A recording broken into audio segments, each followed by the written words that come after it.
Hello friends, welcome to my channel. तो चलिए देखते हैं आज का 10 ज्योग्राफी क्वेश्चन, ठीक है ना।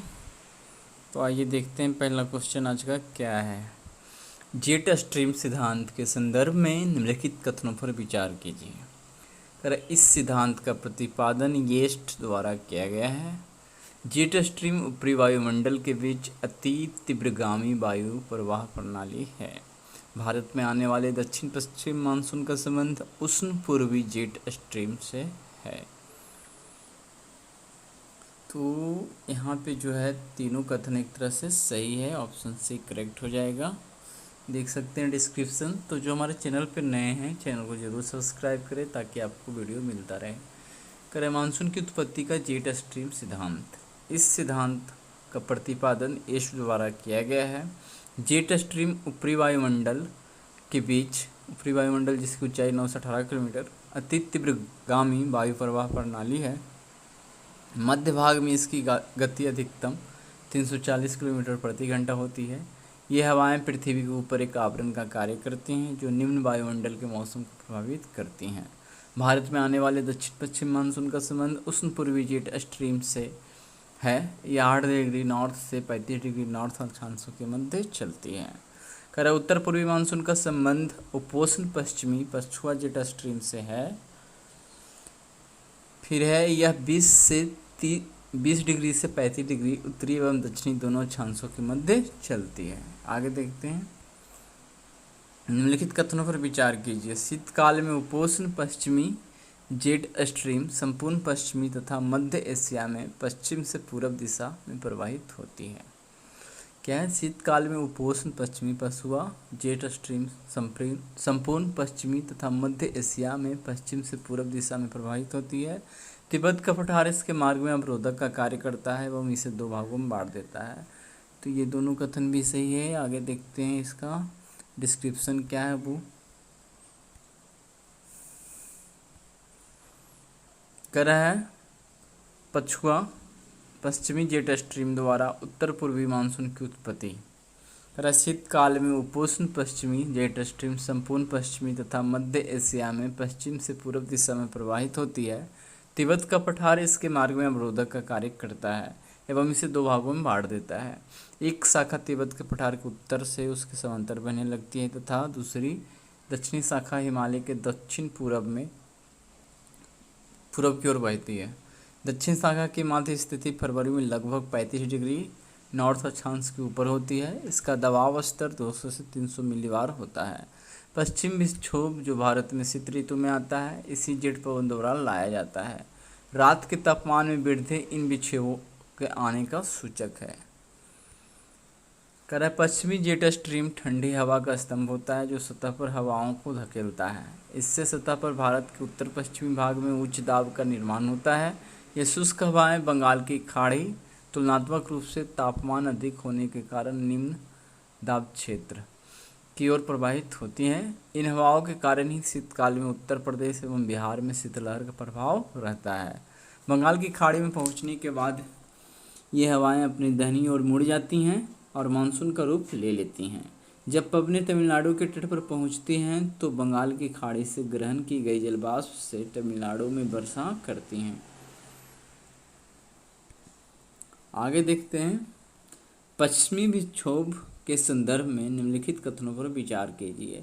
अफगानिस्तान, पाकिस्तान, उत्तर पश्चिम भारत एवं नेपाल में शीत ऋतु में वर्षा पश्चिमी विक्षोभ के कारण होती है। दूसरा है यह गंगा के मैदानी क्षेत्र में शीतलहर उत्पन्न कर देता है। तीसरा पॉइंट है कि रबी की फसल यानी कि गेहूं की कृषि मंडली के लिए यह वर्षा अत्यंत नुकसानदायक होती है। चौथा है उत्तरी राजस्थान में इसे मावट कहते हैं। तो ये तीसरा पॉइंट यहाँ पे गलती है, ठीक है, ढूंढना सत्य है और बाकी ठीक है। उत्तरी राजस्थान में इसे मावट कहते हैं। यह गंगा के मैदानी क्षेत्र में शीतलहर उत्पन्न कर देता है, ये भी ठीक है। अफगानिस्तान, पाकिस्तान, उत्तर पश्चिम भारत एवं नेपाल में शीत ऋतु में वर्षा पश्चिम विक्षोभ के कारण होती है, ये भी सही है। तो यहाँ पे रबी की फसल के लिए वर्षा अत्यंत लाभदायक होता है। तो यहाँ पे केवल 3 सही हो जाएगा, ऑप्शन सी यहाँ करेक्ट होगा, ठीक है ना। आगे देखते हैं। पश्चिमी विक्षोभ कर भूमध्य सागर में यूरोप की ठंडी वायु राशि एवं सहारा मरुस्थल की गर्म वायु राशि के अभिसरण से समशीतोष्ण चक्रवात का निर्माण होता है। यह चक्रवात भूमध्य सागर, अंध महासागर और कुछ मात्रा में कैस्पियन सागर से नमी प्राप्त करता है। उपोष्ण कटिबंधीय जेट पवनें इस चक्रवात को भारत की ओर प्रवाहित कर देती हैं। अफगानिस्तान, पाकिस्तान, उत्तर पश्चिम भारत एवं नेपाल में पश्चिमी विक्षोभ के कारण होती है। यह ऋतु में भारत में सामान्यतः 15 जनवरी से 15 अप्रैल के मध्य प्रभावी होता है। यह गंगा के मैदानी क्षेत्र में शीतलहर उत्पन्न कर देता है। उत्तरी राजस्थान में इसे मावट कहते हैं। रबी की फसल के लिए यह वर्षा अत्यंत आवश्यक होती है। कारण निम्नलिखित कथनों पर विचार कीजिए। उष्ण पूर्वी जेट स्ट्रीम की उत्पत्ति का कारण मध्य एशिया एवं तिब्बत के पठारी भागों के अत्यधिक गर्म होने की स्थिति को माना जाता है। कह है तिब्बत के पठार से गर्म होकर ऊपर उठने वाली हवाओं में क्षोभ मंडल के मध्य भाग में घड़ी की सुई की विपरीत दिशा में चक्रीय परिसंचरण प्रारंभ हो जाती है। तीसरा पॉइंट है कि पूर्वी जेट स्ट्रीम भारत के ऊपरी वायुमंडल में दक्षिण पश्चिम दिशा की ओर बहती हुई अरब सागर में नीचे बैठने लगती है। तो यहाँ ध्यान देना है कि तिब्बत के पठार से गर्म होकर ऊपर उठने वाली हवाओं में क्षोभ मंडल के मध्य भाग में घड़ी की सुई की विपरीत दिशा में न होकर घड़ी की सुई की दिशा में चक्रीय परिसंचरण प्रारंभ हो जाती है। ये करना है, तो ये कथन गलत है और ढूंढना है सत्य। बाकी दो कथन यहाँ पे सही है, तो केवल 2 सही हो जाएगा। लेकिन एक चीज़ ध्यान में रखना है, इस प्रकार का जो क्वेश्चन है आसान नहीं होता है।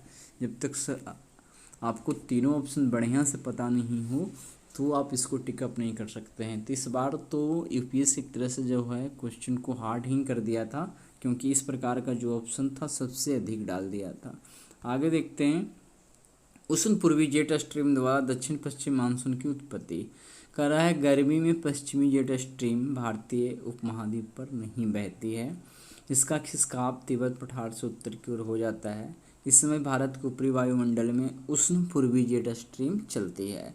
उष्ण पूर्वी जेट स्ट्रीम की उत्पत्ति का कारण मध्य एशिया एवं तिब्बत के पठारी भाग को अत्यधिक गर्म होने की स्थिति को माना जाता है। तिब्बत के पठार से गर्म होकर ऊपर उठने वाली हवाओं में क्षोभ मंडल के मध्य भाग में घड़ी की सुई की दिशा में चक्रीय परिसंचरण प्रारंभ हो जाता है। करें ऊपर उठती वायु क्षोभ सीमा के पास 2 अलग अलग धाराओं में बढ़ जाती है। इनमें से एक विषुवत वृत्त की ओर पूर्वी जेट स्ट्रीम के रूप में चलती है तथा दूसरी धारा उत्तरी ध्रुव की ओर पश्चिमी जेट स्ट्रीम के रूप में चलती है। ठीक है, तो इसमें एक विषुवत वृत्त की ओर पूर्वी स्ट्रीम के रूप में चलती है तथा दूसरी धारा उत्तरी ध्रुव की ओर पश्चिमी जेट स्ट्रीम के रूप में चलती है। कह रहा है पूर्वी जेट स्ट्रीम भारत के ऊपरी वायुमंडल में दक्षिण पश्चिम दिशा की ओर बहती हुई अरब सागर में नीचे बैठने लगती है। इससे वहाँ बृहत उच्च दाब का निर्माण होता है। इसके विपरीत भारतीय उपमहाद्वीप के ऊपर जब ये गर्म जेट स्ट्रीम चलती है तो सतह की हवा को ऊपर की ओर खींच लेती है और वहाँ बृहत निम्न दाब का निर्माण करती है। इस निम्न दाब को भरने के लिए अरब सागर के उच्च भार क्षेत्र से हवाएं उत्तर पूर्व की ओर चलने लगती हैं। यह दक्षिण पश्चिमी मानसून पवन है। आगे देखते हैं। करा निम्नलिखित में कौन सा परिणाम एल नीनो के कारण हो सकते हैं। भूमध्य रेखीय वायुमंडलीय परिसंचरण में विकृति। दूसरा है समुद्र जल के वाष्पन में अनियमितता। प्लवक की मात्रा में कमी जिससे समुद्र में मछलियों की संख्या का घटना। तो निम्नलिखित में कौन सा परिणाम एल नीनो, ठीक है, एल नीनो घटना के कारण हो सकती है। तो ये तीनों होगा। भूमध्य रेखीय वायुमंडलीय परिसंचरण में विकृति हो जाता है, फिर है समुद्री जल के वाष्पन में अनियमितता हो जाता है, ठीक है, प्लवक की मात्रा में कमी होता है जिससे समुद्र में मछलियों की संख्या घटने लगता है। तो यहाँ पे तीनों कथन सही है। आगे देखते हैं। निम्नलिखित कथनों पर विचार कीजिए। ला नीना भी एक प्रतिसागरीय धारा काउंटर ओशियन करंट है। भारत में भी ग्रीष्मकालीन मानसून ला नीना के कारण अधिक सक्रिय हो जाता है। और है देखते हैं इसका आविर्भाव पूर्वी प्रशांत महासागर में होता है। तो यहाँ पे ऑप्शन बी होना चाहिए आंसर, क्योंकि इसका आविर्भाव पश्चिमी प्रशांत महासागर में होता है, ना कि पूर्वी में। बाकी दो कथन सही है। और एक तरह से ये ला नीना धारा जो है एल नीनो धारा के विपरीत है। उसको डिस्क्रिप्शन में देख लेते हैं कि ला नीना एल नीनो का विपरीत रूप है, अर्थात यह एक अति ठंडी जलधारा है जो ध्रुवीय दिशा से विषुवत रेखा की ओर पेरू तट पर उत्पन्न होती है। ला नीना भी एक प्रतिसागरीय धारा है, मतलब कि काउंटर ओशियन करंट है। इसका आविर्भाव पश्चिमी प्रशांत महासागर में उस समय होता है जब पूर्वी प्रशांत महासागर में एल नीनो का प्रभाव समाप्त हो जाता है। वैज्ञानिकों का मानना है कि पश्चिमी प्रशांत महासागर में एल नीनो द्वारा उत्पन्न अति सूखे की स्थिति को ला नीना बदल देता है तथा आर्द्र मौसम को जन्म देता है। ला नीना के आविर्भाव के साथ पश्चिमी प्रशांत महासागर के उष्णकटिबंधीय भाग में तापमान में वृद्धि होने से वाष्पीकरण अधिक होता है। इसीलिए इंडोनेशिया एवं समीपवर्ती भागों में सामान्य से अधिक जलवर्षा होती है। भारत में भी ग्रीष्मकालीन मानसून अधिक सक्रिय हो जाता है। ये पॉइंट भी था। वर्ष 1998 में ला नीना के अधिक सक्रिय होने के कारण सामान्य से बहुत अधिक वर्षा के प्राप्त होने से चीन, भारत तथा बांग्लादेश में प्रचंड बाढ़ की स्थिति उत्पन्न हो गई थी। आगे देखते हैं। दक्षिण पश्चिम मानसून के संदर्भ में निम्नलिखित कथनों पर विचार कीजिए। सामान्यतः भारत में मानसून का समय जून से सितंबर तक रहता है। पहला कथन ये सही है, ठीक है। चलिए दूसरा पर विचार करते हैं। भारत में दक्षिण पश्चिम मानसून की उत्पत्ति का संबंध उष्ण पश्चिमी जेट स्ट्रीम है। तो यहाँ ध्यान देना है, दक्षिण पश्चिम मानसून तो जरूर आता है बट वो उष्ण पूर्वी जेट स्ट्रीम के कारण आता है, और पश्चिमी जब लगा होता तो उष्ण होता ही नहीं है, वो उपोष्ण होता है। उपोष्ण पश्चिमी जेट स्ट्रीम फिर होता है। तो यहाँ पे ये हो जाएगा पूर्वी, ये गलत है।